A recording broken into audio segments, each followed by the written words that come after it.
এই যে আরামের মা, তোমার ছেলে এতদিন বাজারের টাকা চুরি করত। কেন চুরি করতো? কারণ সে একটা বিরাট ফান্দে চক্রান্ত করে গেছে, তাই সে বাজারের টাকা চুরি করে গিফট দিত। কি বলে মানে? আরে তোমার ছেলে প্রেম করে, প্রেমে পড়েছে। এখন তুমি তোমার ছেলেরা কি করবা সেটা কর। কি করার আছে আমার? তোমার কিছু করার নাই। আমি এখন ওই বারান্দা বাইরে, তারপরে দেখবো কেমনে করে আর কেমনে গিফট। হ্যাঁ ঠিক বলছো। আচ্ছা বাবা, তোর একটা কথা জিজ্ঞেস করি, তুই এত মেয়ে কিভাবে পটাস? কত হারটার যদি তোরে আর কারো পটাইতে দেখি, কোনো মেয়ের সাথে ঘুরতে দেখি, তোরে আমি ত্যাজ্যপুত্র করবো। এই আমার শেষ কথা। খুশি মা? যদি এতই ঝামেলা হয় মা আমাকে নিয়ে, আমাকে বিয়ে করাই দাও। বললো কি, দেখ দেখ দেখ, বাপের তা পয়সা পয়সা খায়, হ্যাঁ আর বিয়ে করাইতে চায়। লজ্জা শরম আছে কি স্যার? বল তার ততক্ষণ দাঁড়াইতে একদিন হিস্ট্রি টেল। ভাই কি রে ভাইয়া, কি হয়েছে? আমার দিকে পালা গেলি কেন ভাইয়া, কি হয়েছে? আরে বস লোকেশে কেন বুঝেন না? ওর রমজানের দোকানে আপনার নাম করে 1700 টাকা বাকি গেছে। এটা জানি তোর কি ছোট লোক আমার ভাই মাত্র 1700 টাকা খাইতে, এতে তো জেলে গেছে না? আমার দুনিয়া কেউ আছে আমার ভাই ছাড়া? তোরে মনটা যে লাইতে বেড়াইতে মন যেতেছে। যত দোকান আছে সব জায়গায় বাকি খাবি, আর আমার নাম তুই। ও ভাই একটু কই দিন তো, খাবো না ভাই। কেমন আছো সাবানা? আরে কেমন আছেন আপনি? আছি ভালো আছি, অনেক ভালো। আমি ভালো আছি। সরি যে তোমার রাস্তার রিক্সা থামাই না, মনে করো না আবার। আরে না না, ইটস ওকে। তুমি কেমন আছো আপনার? জি ভালো ভাইয়া, আপনি? আমি তো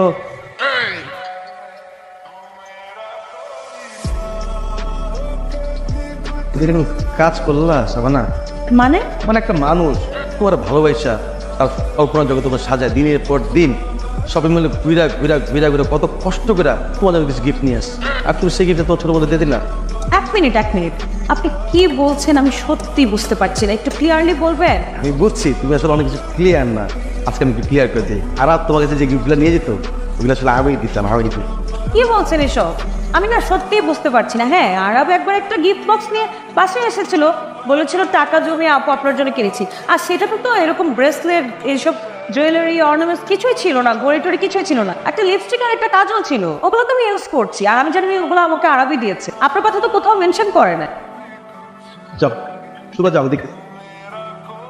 খবরদার ঢোকানো। কিন্তু অপরাধটা কি? তোমার অপরাধ কি তুমি জানো না?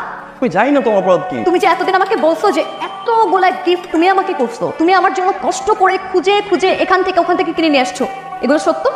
100% সত্যি। তুমি স্টিল মিথ্যা কথা বলতেছো। এগুলো প্রত্যেকটা গিফট জসিম ভাই আপুর জন্য কিনছে, কিনে তোমাকে বলছে আপুকে দিতে, আর তুমি সেগুলো আপুকে না দিয়ে আমাকে দিছো। তুমি জসিমের কথা আমাকে সন্দেহ করতেছো? এই তো মাথায় হাত রেখে প্রমিস করতেছি ভাবনা, প্রত্যেকটা গিফট আমি আর নিজে কিনছি, প্রত্যেকটা গিফট আমি ঘুরে ঘুরে কিনছি, প্রত্যেকটা গিফট আমার নিজের টাকা দিয়ে কেনা ভাবনা।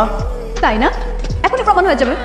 বললো এখন আসতে বলো তাহলে। হ্যাঁ এখন আসতো, আমার রিলেশন ভাঙবি না। ঠিক আছে জসিমের ফোন দাও, আসতে বলো তাহলে, আসতে বলো এক মিনিট। বেবি রিলেশনশিপে না থার্ড পার্টি এন্ট্রি করতে নাই। আচ্ছা ঠিক আছে ঠিক আছে, তোমার ভুল, আজ হোক কাল হোক আমি ভাগাই দিব। Okay fine. জসিম গিফট করছে না, জসিমের টাকা আমি দিয়ে দিব। তোর সামর্থ্য আছে? কিস্তিটা দিব আমি। How lame.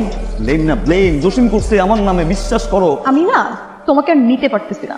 তুমি নেক্সট টাইম আমার সাথে কোনো কন্ট্যাক্ট করবে না, আমার বাসার সামনে এসে শীষ বাজাবে না। যদি কোনো ফাত্রামি করছো আমি কিন্তু পুলিশে কমপ্লেন করবো। প্লিজ আর বাইরে বলো না। তন্নি, আরে আবার তন্নি বলি কেন, গার্লফ্রেন্ড নাম বলি কেন? এই ভাবনা, আমি কি বিপদে পড়লাম? আমার ছোট মেয়ে পাশের বাড়ির লাফাঙ্গের সাথে প্রেম করে, আর বড় মেয়ের পিছনে ঘুরে তুই দুটো সন্ত্রাসী।